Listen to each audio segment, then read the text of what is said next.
میں آپ کو تاریخ کے ایک اور ایسے ظالم حکمران کے بارے میں بتاتا ہوں جن کا نام ہے جوزف اسٹالن۔ 1879 میں جارجیا، جو اس وقت روسی سلطنت کا حصہ تھا، اس میں پیدا ہوئے۔ بچپن غربت میں گزارا، ماں کپڑے دھوتی تھی اور باپ موچی تھا لیکن شرابی اور پرتشدد۔ 7 سال کی عمر میں اسے اسمال پاکس ہوا جس کے نشان اس کے چہرے پر رہ گئے۔ اس کے ہم عمر بچے اسے تنگ کرتے اور وہ ہمیشہ اپنے آپ کو منوانے کی کوشش کرتا۔ ایک موسمیاتی دفتر میں کلرک کی ملازمت کرنے کے ساتھ ساتھ اس نے مزدور احتجاج ہڑتالیں منظم کی جس کی وجہ سے پولیس اس کے پیچھے پڑ گئی۔ 1907 میں اس نے ایک بینک پر ڈاکہ ڈال کر تقریباً 34 لاکھ امریکی ڈالر چرا لیے تاکہ انقلاب کے لیے فنڈز اکٹھے کیے جا سکیں۔ 1906 میں اس نے اپنی پہلی بیوی سے شادی کی اور ایک بیٹے کا باپ بنا۔ 1907 میں اس کی پہلی بیوی ٹائیفائڈ سے مر گئی اور اس نے اپنے بیٹے کو سسرال کے حوالے کر کے انقلابی جدوجہد کے لیے نکل پڑا۔ اسی دوران اس نے اپنا نام اسٹالن یعنی کہ فولاد رکھا۔ اسے کئی بار گرفتار کیا گیا۔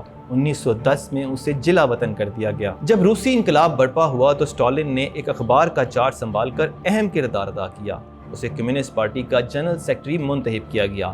اسی عہدے نے اسے طاقت کی سیڑھی فراہم کی۔ 1929 میں وہ سوویت یونین کا حکمران بن چکا تھا۔ اسٹالن نے 5 سالہ منصوبے بنائے۔ سوویت یونین تیزی سے ترقی کرنے لگا لیکن یہ ترقی ظلم کے ساتھ ہوئی۔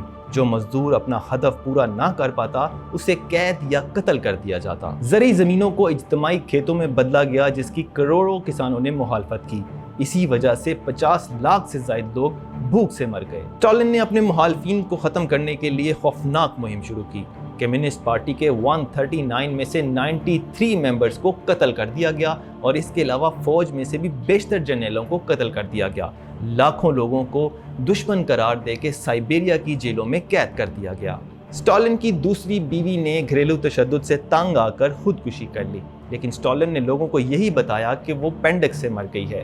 اسٹالن کا بیٹا یاکوف جنگ کے دوران نازیوں نے قید کر لیا لیکن اسٹالن نے جنگی قیدیوں کے تبادلے سے انکار کر دیا جس کی وجہ سے اس کا بیٹا جرمن کیمپ میں مارا گیا۔ اسٹالن نے ہٹلر کے ساتھ عدم جارحیت معاہدہ کیا اور مشرقی یورپ کو آپس میں بانٹنے پر رضامند ہو گئے لیکن 1941 میں ہٹلر نے اچانک سوویت یونین پر حملہ کر دیا۔ 1945 میں سوویت فوج نے نازیوں کو شکست دے دی۔ یہ جنگ دوسری جنگ عظیم کی فیصلہ کن جنگ ثابت ہوئی۔ 1953 میں جوزف اسٹالن شراب نوشی کی حالت میں فالج سے مر گیا اور قید خانوں اور کیمپوں میں موجود کروڑوں قیدیوں نے خوشی کا اظہار کیا۔